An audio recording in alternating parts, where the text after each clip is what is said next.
अस्सलाम वालेकुम viewers, rich Pakistan का नया एपिसोड लिए मैं हूं आपका मेजबान अब्दुर्रहमान। आइए डिस्कस करते हैं आज की दो इंटरेस्टिंग न्यूज।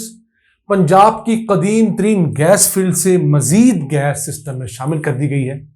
वैसे अमूमन पंजाब से कम गैस डिस्कवरीज होती हैं और गैस की प्रोडक्शन भी कम है, लेकिन पंजाब में निस्बतन तेल ज्यादा निकलता है और गैस किसी भी गैस ऑयल फील्ड से कम निकलती है। आज की वीडियो में बताएंगे कि किस गैस फील्ड से कितनी गैस और कितना तेल सिस्टम में शामिल हुआ है। जबकि आज की दूसरी खबर, इस्लामाबाद पुलिस ने एक और अच्छा काम किया है। अपनी तमाम तर कमियों कोताहियों के बावजूद इन्होंने ऐसी स्मार्ट कार तैयार की है जिसके अंदर AI बेस्ड कैमरे लगे हुए हैं, यानी ऐसे कैमरे जो कि किसी भी चोरी की गाड़ी को देखने की सूरत में या ऐसी गाड़ी जो कि किसी चालान की डिफॉल्टर है उसकी नंबर प्लेट पढ़ के फौरन पुलिस को बताएंगे, किसी मशकूक शख्स को देखकर अपने डाटे के साथ कंपेयर करेंगे और किसी मफरूर मशकूक शख्स की गिरफ्तारी में मदद करेंगे। ये अहम गाड़ी आपके प्रोग्राम के दूसरे हिस्से में डिटेल के अंदर बताएंगे, लेकिन पहले चलते हैं पाकिस्तान पेट्रोलियम लिमिटेड के तहत चलने वाली आदि गैस फील्ड, जो कि इस्लामाबाद से तकरीबन 75 किलोमीटर दूर है।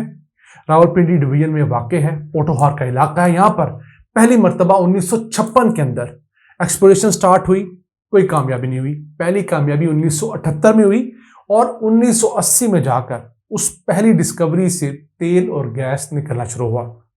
जिस कंपनी ने इस गैस फील्ड को ऑनलाइन किया है, इसका आदि गैस फील्ड का 6 नंबर वेल है। उस वेल से इस वक्त 600 बैरल खाम तेल और 4 lakh cubic feet gas system में शामिल की गई है। इस गैस फील्ड में मजमूई तौर पर अब तक 38 कुएं खोदे गए हैं।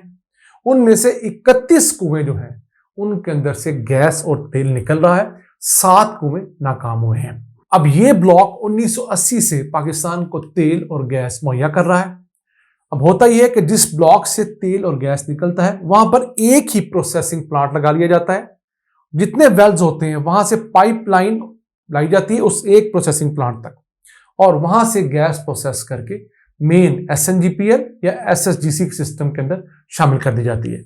क्योंकि यहां पर सारी फैसिलिटीज मौजूद थी, पिछले महीने यहां पर गैस निकली और इस महीने उस गैस को सिस्टम में शामिल कर दिया गया है। ऐसी गैस फील्ड जहां पर प्रोसेसिंग प्लांट ना हो या वहां से प्रोसेसिंग प्लांट काफी दूर हो तो वो जो पाइपलाइन बिछाने का टाइम है वो काफी वक्त ले जाता है, उस वजह से सिस्टम में गैस लेट शामिल होती है। अब पाकिस्तान पेट्रोलियम लिमिटेड पाकिस्तान की दूसरी सबसे मुनाफे बख्श सरकारी कंपनी है। ये OGDCL के बाद दूसरे नंबर पे आती है। इसका रोजाना का गैस प्रोडक्शन का एवरेज जो है वो 730 मिलियन क्यूबिक फीट है। इसके साथ साथ ये 9,500 बैरल ऑन एवरेज तेल प्रोड्यूस करती है रोजाना और 320 टन LPG भी यही कंपनी प्रोड्यूस करती है। अगर OGDCL की बात करें तो वो 760 मिलियन क्यूबिक फीट गैस पैदा करती है और तकरीबन 30,000 के करीब बैरल तेल पैदा करती है।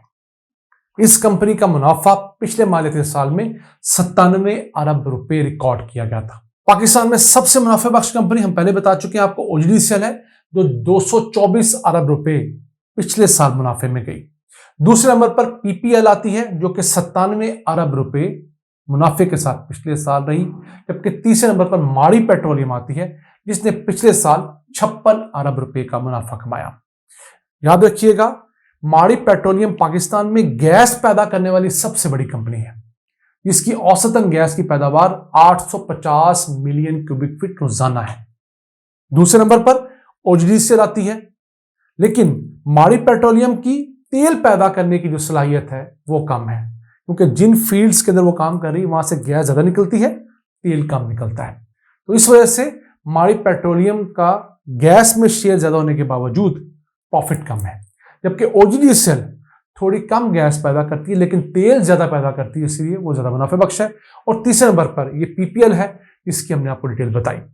पाकिस्तान में जो भी हुकूमत आती है उसकी ख्वाहिश होती है कि इन 3 बड़ी कंपनियों को निचोड़ लिया जाए, ये इससे ज्यादा से ज्यादा फायदा उठाया जाए। लेकिन एक काम कोई हुक्मरान भी सही से नहीं कर पाया कि वो इन कंपनियों को ज्यादा फाइनेंसिंग दे, टारगेट्स दे और इनसे ज्यादा एक्सप्लोरेशन करवाए। जो कंपनी 1970 की दिहाई से पाकिस्तान में ऑयल एक्सप्लोर कर रही है, PPL, इससे पहले ये एक और कंपनी काम करती थी जिसको बाद में PPL ने लिया। तो इसका कितना तजर्बा होगा? 50 साल से ज्यादा तजर्बा इस कंपनी का है। तो इसे अगर आप 10 लाख रुपए देंगे तो ये आपको 10 करोड़ रुपए लौटाएगी। इसे आप 10 अरब देंगे तो आपको 10 खरब रुपए लौटाएगी। अब देखना यह है कि हमारे किस हुक्मरान को यह अकल आती है कि वो इन कंपनीज पर इन्वेस्ट करें, इनको ज्यादा कुएं खोदने के ऊपर रागिब करें और उन कुओं से ज्यादा तेल और ज्यादा गैस निकालकर पाकिस्तान को अपने कदमों पर खड़ा करें। आइए चलते हैं आज की दूसरी अहम खबर की तरफ। इस्लामाबाद पुलिस ने एक स्मार्ट कार तैयार की है जिसमें 2 किस्म के कैमरे लगे हैं। एक किस्म का कैमरा ऐसा है जो कि फेशियल रिकग्निशन करता है, यानी कि इंसान का चेहरा पढ़ लेता है, और इस्लामाबाद पुलिस के पास जितने भी मुल्जमान का डाटा है उससे उसको मिलाता है।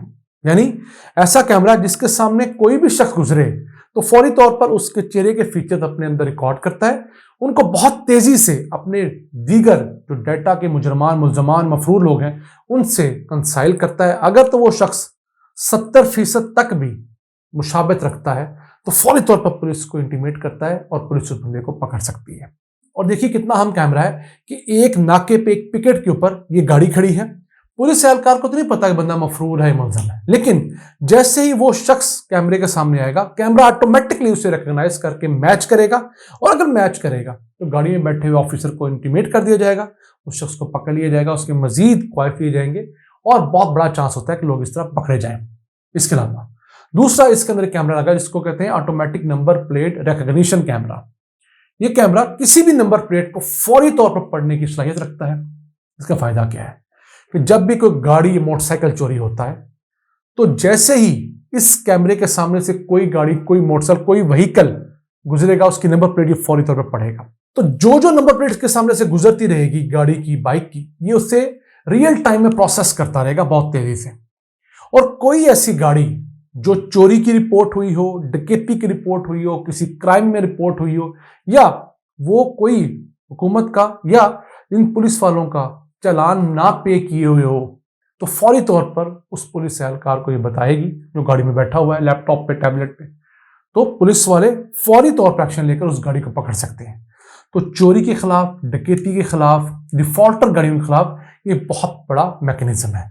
दुनिया में तो बहुत देर से चल रहा है, लेकिन पाकिस्तान में आप हमेशा जानते हैं टेक्नोलॉजी बहुत ताखीर से आती है। अब ये शुरू में एआई बेस्ड कार जो है वो इस्लामाबाद पुलिस में आई है। उम्मीद करते हैं बाकी तमाम पुलिस की सर्विसेज भी इसे लेंगी, और मैं समझता हूं कि इन तमाम चीज़ों के पैरेलल एक चीज़ अभी तक नहीं हो रही, वो है हमारे पुलिस के नौजवानों और अफसरान के अंदर ईमानदारी को भरना। अगर वो शख्स ईमानदार ही नहीं है तो वो किस तरह मुजरिमों को पकड़ेगा।